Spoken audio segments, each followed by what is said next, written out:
À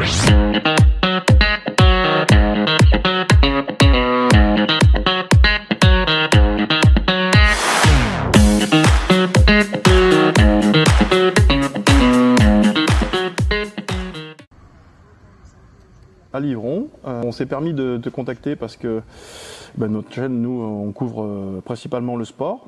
Vous avez une équipe de handball, on va parler de sport, mais on va parler de handball parce que on est handballeur. Dans le niveau national 2 féminin, donc on va venir, dans le cadre du partenariat avec le comité d'Andradèche, vous filmer au moins une fois cette saison, dans un gymnase qui paraît être finalisé, bien rénové. En tout cas, c'est pas les souvenirs qu'on en avait. Est-ce que tu as 2-3 mots à nous dire là-dessus ? Oui, bonjour. Merci à vous effectivement de m'interviewer sur cette rénovation. Donc effectivement, on a repris tout le sol du gymnase Claude Bon, la grande salle 44-22 avec les tribunes, puisque ce sol était vétuste et pas refait depuis la création du gymnase de 1992. Donc il avait 33 ans, il était temps de le refaire, il était crevassé, c'était dangereux, glissant. Donc on avait cette volonté déjà depuis un petit moment pour qu'il soit refait. La première demande date de plus de 10 ans déjà. Et donc ça faisait moi déjà bien 5 ans que j'y travaillais dessus pour arriver à le refaire. C'est chose faite. Oui, parce que pour des projets de cette envergure, on pense bien que tout ça, il faut du financement. 5 ans, ça nous paraît déjà beau. Vous êtes aidé sur un projet d'une telle envergure ? Alors non, sur ce projet-là, nous n'avons pas été aidés. C'est la commune qui a financé à 100% cette rénovation. Donc on va profiter également pour refaire l'éclairage, pour fermer les box sur le côté avec des grilles. Et du coup, c'est un budget de 148 000 € supporté par la commune. Et c'est le début de nos projets sur un plan pluriannuel d'investissement sur beaucoup de structures sportives de notre club. De notre commune, pardon. Ok. Donc Livron, ville sportive.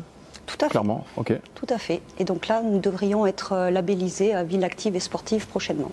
D'accord. C'est un label départemental, régional, national ? National. National, d'accord. Eh bien, parfait. On voit qu'il est tracé pour le badminton, pour le handball. On en a parlé un petit peu avant l'interview. Vous avez quand même laissé tout ce qui est les terrains de basket existants et la possibilité de pouvoir faire du volley, notamment pour le scolaire. Donc personne n'a été oublié. Non, tout à fait, puisqu'effectivement, avant de lancer l'appel d'offres, on a reçu le club de handball et le club de badminton. Donc ce sont les deux sports principaux en compétition dans cette salle, entre autres, qui ont besoin de tracer. Et donc effectivement, on a enlevé les grands paniers de basket qui n'étaient jamais utilisés. Donc on a épuré sur les traçages en gardant effectivement que le hand et le badminton. Mais on a gardé également la possibilité de faire du basket en latéral, donc avec 3 terrains, et également la possibilité de faire la même chose pour du volley. On peut même dire que cette rénovation elle tombe à pic, puisque quand on voit le traçage, là donc on revient sur le handball avec le joli rond central et le joli logo que vous verrez dans la vidéo de la ville de Livron. Pour votre équipe nationale, c'est une obligation dès cette saison. Effectivement, c'était top parce que c'est arrivé au moment où il y a eu les changements de réglementation.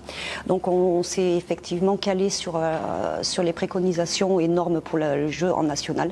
Donc on en a profité pour faire ce rond central avec le logo de la ville et mettre aussi également donc aux normes l'éclairage qui est passé à 750 lux.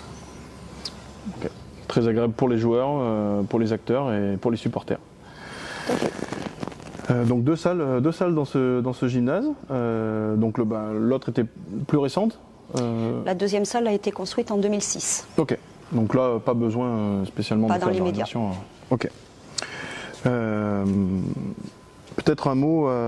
Donc vous avez parlé de la politique globale de la ville.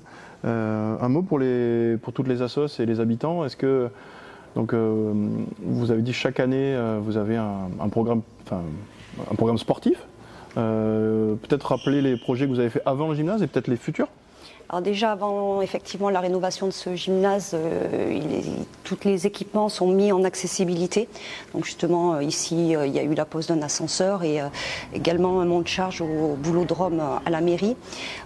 Des éléments faits aussi au pétanquodrome. Prochainement au tennis club, on avait eu une dérogation sur ce sujet-là, mais effectivement c'est pas chaque année qu'il y a un plan, c'est surtout qu'on veut construire un plan pluriannuel d'investissement pour mettre tout à jour, notamment au tennis, faire un terrain de foot synthétique, justement pour enlever toutes les problématiques de tombe, de traçage, et effectivement même quand on prend des arrêtés à cause de la pluie, leur permettre de jouer aussi, entre autres, donc, parce qu'il y a encore d'autres projets également. Okay. On va tout dévoiler. Oui, parce que c'est vrai que Livron, combien d'habitants à Livron 9400 si je ne dis pas de bêtises. Donc une agglomération importante, entourée de villes sportives aussi. Tout à fait. Donc ça nous paraît important de faire ce reportage du fait de montrer que au milieu de villes comme Valence ou Montélimar, vous aussi vous mettez de l'investissement pour maintenir un niveau de jeu qui paraît dans beaucoup de sports important. Tout à fait. Peut-être un mot pour conclure. La saison va bientôt démarrer dans la plupart des sports. Oh oui, ça va. Les entraînements ont commencé déjà pour quelques associations, notamment sur les sports collectifs qui commencent quand même bien plus tôt que les autres. Donc là, au niveau du gymnase, on va profiter du premier match du National 2 pour faire l'inauguration du terrain de façon officielle. Et il y a déjà des matchs de Coupe de France donc pour la Nationale 2 du hand à Livron et également pour le foot qui commence aussi sa saison fin août. Parfait. Eh ben, Anne-Lise, merci de ton accueil et puis on se revoit vite dans l'année pour le handball et d'autres sports dans votre commune. Avec plaisir.